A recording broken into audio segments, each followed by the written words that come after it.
علوم الحياة الأرض تصحيح موحدات جهوية.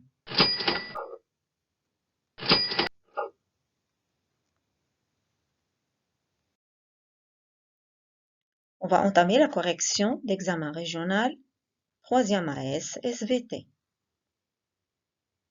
La partie 1, on va voir seulement la restitution des connaissances. Pour un exemplaire de l'examen, vous le trouverez en dessous de la vidéo. Aujourd'hui, on va voir l'examen régional de la région Marrakech-Safi, juin 2019. Répondre par vrai ou faux dans la case en face de chaque proposition. Première proposition, le système nerveux comprend le cerveau, la moelle épinière et les nerfs. C'est vrai. La deuxième proposition, la contraction musculaire nécessite la présence de glucose et du dioxyde de carbone. Dioxyde de carbone, c'est-à-dire le CO2. Le glucose, c'est vrai, mais le dioxyde de carbone, c'est faux. Au lieu du dioxyde de carbone, c'est le dioxygène. Donc, faux. La fibre musculaire est l'unité structurelle et fonctionnelle du tissu musculaire. C'est vrai. Quatrième proposition, le tissu musculaire contient des capillaires sanguins et des fibres nerveuses. Des fibres nerveuses et aussi des fibres musculaires. C'est vrai.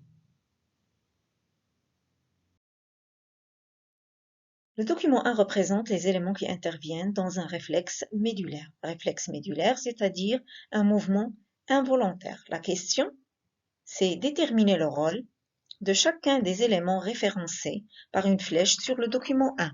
On nous a demandé le rôle et non pas le nom de ces éléments. Le premier élément, le nom c'est la peau.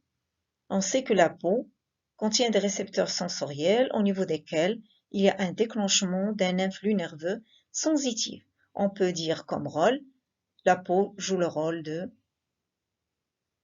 récepteur sensoriel. Après le déclenchement de l'influx nerveux, il va être transporté.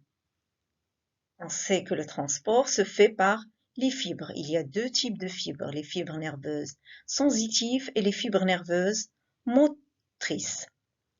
Pour l'influx nerveux sensoriel, il va être transporté par les fibres nerveuses sensorielles. On dit donc, pour l'élément 2, ce sont des conducteurs sensoriels.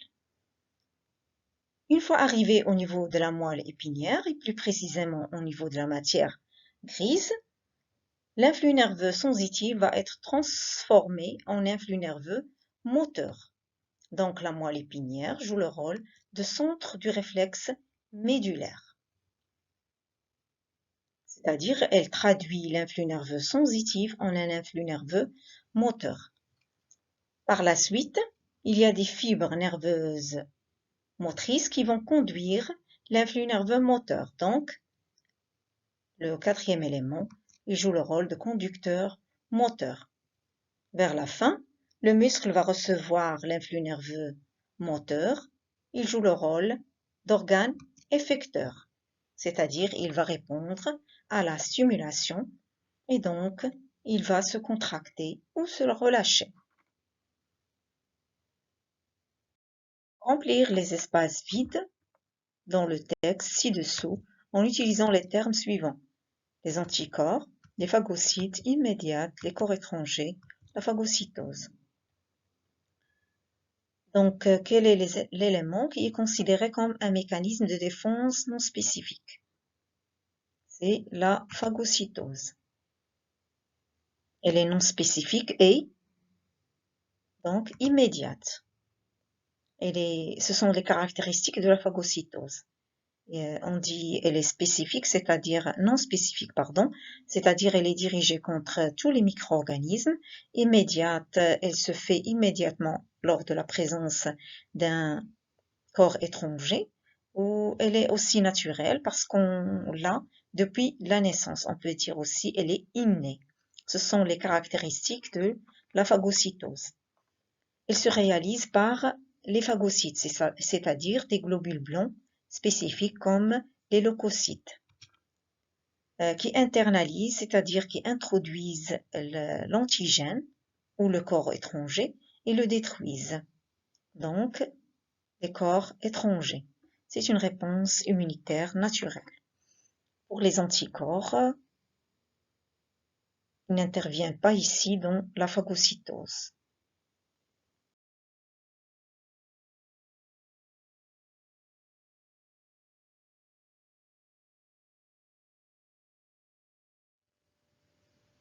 Cliquez sur abonner, j'aime si vous aimez bien sûr, et partagez notre chaîne qui est Science by Zohra.